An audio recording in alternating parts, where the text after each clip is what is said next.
Vocabulary and perspective. If you had to guess which one David spends more time talking about with boys in his office versus which one I spend more time talking about with girls in my office, what would your guess be? He spends a whole lot more time trying to help boys name their emotions, and I spend more time trying to help girls regulate their emotions to gain that milestone of perspective. And you all, the two definitely play into each other. I had a mom call me not too long ago who I'd worked with her older daughter for years. And she called and said that her younger daughter had been diagnosed with a chronic illness.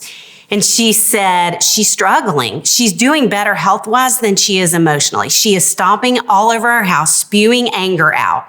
And she said, so I've been saying, I want you to go see Sissy. So this young girl was not very excited about coming to see me. And her mom said it got to the point that I said, you just have to. And she said, Mom, I'm fine. And her mom wisely said to her, here's the deal. If you don't process your emotions are going to process you.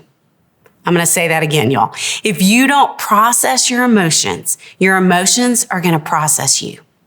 It's true for every single one of us. When we're not finding the way to appropriate and healthy words to talk about our feelings, they're going to shoot out sideways and often as anger and without much perspective. So we want to help kids find both. And I want to talk about stumbling blocks for them and stumbling blocks for you. We'll start with them though. So 3 primary stumbling blocks for them. The first would be the culture that these kids live in. And you all know, I feel like in counseling almost 30 years, it has never been harder to grow up than it is today. The things that they're encountering on a daily basis, from technology to social media to the pandemic, there is so much that they are dealing with in their culture. Statistically, 1 in 4 kids are dealing with anxiety, 1 in 3 adolescents, and girls are twice as likely. In addition to that, 10 to 15% of children and teenagers are depressed at any given time. Teenagers are 5 to 8 times more likely to fit the criteria for anxiety or depression than half a century ago. By September 2020, 84% of 11 to 17-year-olds scored for moderate to severe anxiety, while 90% scored for moderate to severe depression. More than half of 11 to 17-year-olds reported having thoughts of suicide or self-harm, more than half or nearly every day of the previous 2 weeks. Kids are struggling is the bottom line. They are having a hard time. They need our help. That's the first, the culture they're in. The second would be the words that they use. And you all, you know, kids are no longer saying, I want to run away from home. They're saying, I want to kill myself. As young as 8, we're hearing kids talk about that in our offices. They don't say anymore, I'm worried. They say, I have anxiety. I had a group of adolescent girls say, if you say I'm stressed at the lunch table, no one will listen to you. They don't say I'm sad. They say I'm depressed. They talk about toxic friendships. They use this big language to describe the big emotions that they're having. And the problem is that sometimes we don't know. We don't know how to take those words that they're using. And I had a mom not long ago who did the best job of responding to her daughter in light of that. And this girl, I think, had sat with a lot of friends who were struggling and had been using really big words, and she didn't know how to get their attention in response. And so in counseling, she started saying to me, I think I'm depressed. And I felt like she was sad. I wouldn't have used that word. I didn't want to diagnose her with depression. She kept using it for a while. I think I wasn't quite understanding to the degree that she wanted me to. And so then she started saying, I think maybe I need medication. Now, you all, obviously, there are times that kids need medication, and we don't want to miss that in their lives. I didn't feel like she was there.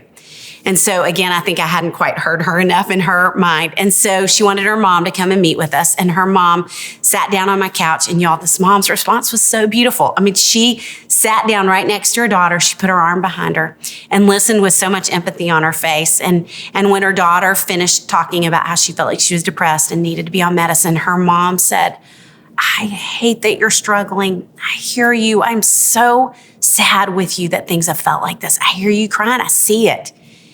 And she said, I want you to know that the deep sadness you're feeling is really important.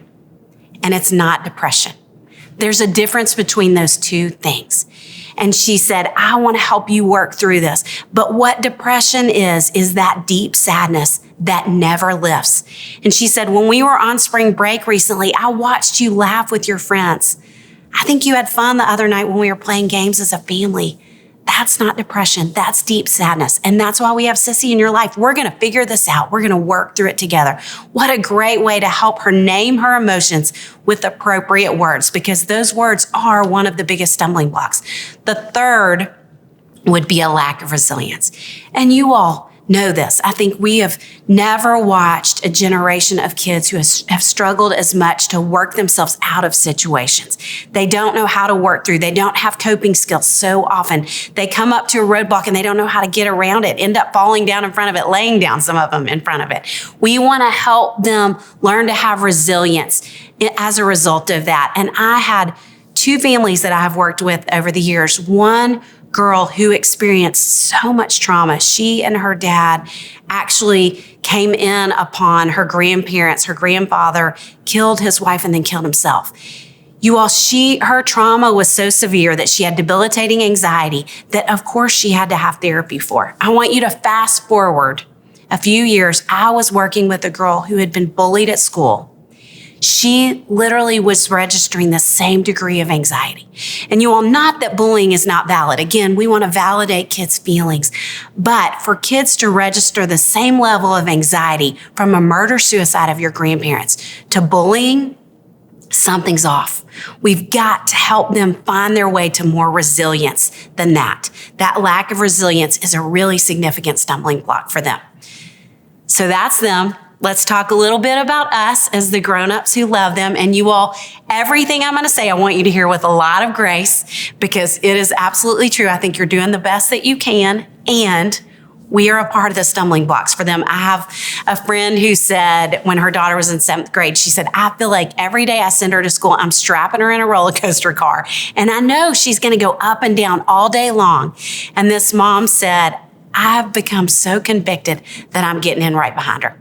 And I'm riding those same waves up and down with her. And I think I'm making it worse. So let's talk about really two main stumbling blocks for you.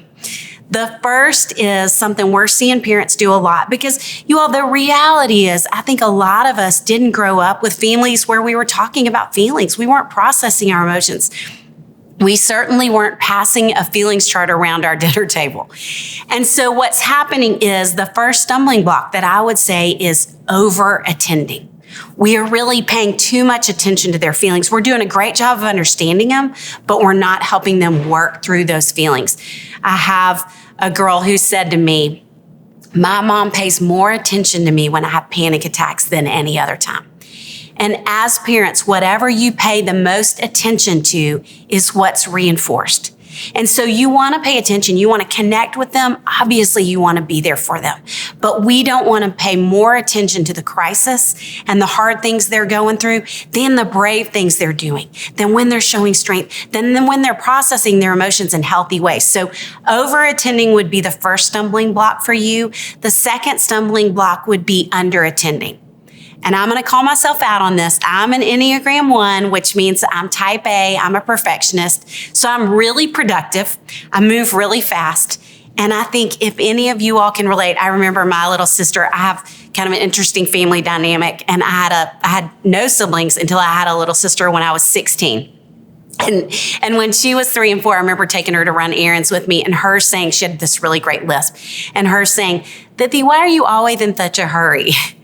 And that's the deal for us. When we're a 1 on the Enneagram, when we're type A, we move so fast. And in light of that, often we under-attend. We don't have time for all the emotions. We got to keep moving. And I think kids can feel lost and sometimes feel like they have to use bigger words to get our attention.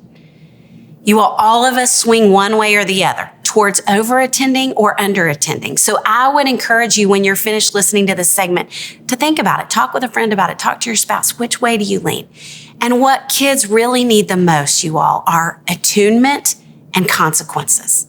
And by attunement, what I mean is simply getting down on their level, looking them in the eye, listening to their words, even saying back reflective statements. You know, it's kind of like if you've ever been to Marriage Counseling 101, what you do is, what I hear you saying is, what you think in counseling, that's not going to help at all. And it's a game changer. So saying to them, I hear that you're having a hard time. I can tell that you're struggling. I hate that for you. And when they still can't reach that milestone of perspective, when they're still struggling and they're really disrespectful, that's when we step in with consequences, because that's going to help them learn perspective too. And I have a girl that I was working with, and she was, I think part of why she was meeting with me was that she was struggling with entitlement so much. And she came in one day and she was telling me the language that she had used with her mom on the way to counseling. And I was pretty shocked at the words that she had used. And I listened about as long as I could take it. And I finally said, tell me what your mom said back to you. And she said, I don't know what you mean. And I said, well, did she give you any consequences? And she said, no. My mom knows how important it is for me to vent. And so she just listens in those times. And y'all can guess, I said, I'd love to spend a few minutes with your mom. And so I walked her downstairs and I brought her mom up and I said, let's talk about some age-appropriate consequences. I never saw those folks again. The stumbling blocks are going to get in all of our ways. They're going to get in their ways. They're going to get in our ways. We want to be aware of what they are. It's really important to be aware of what they are.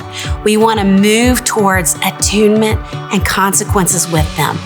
And then we want to start to walk towards these building blocks, because all of those things are going to be game changers in the lives of the kids that we love.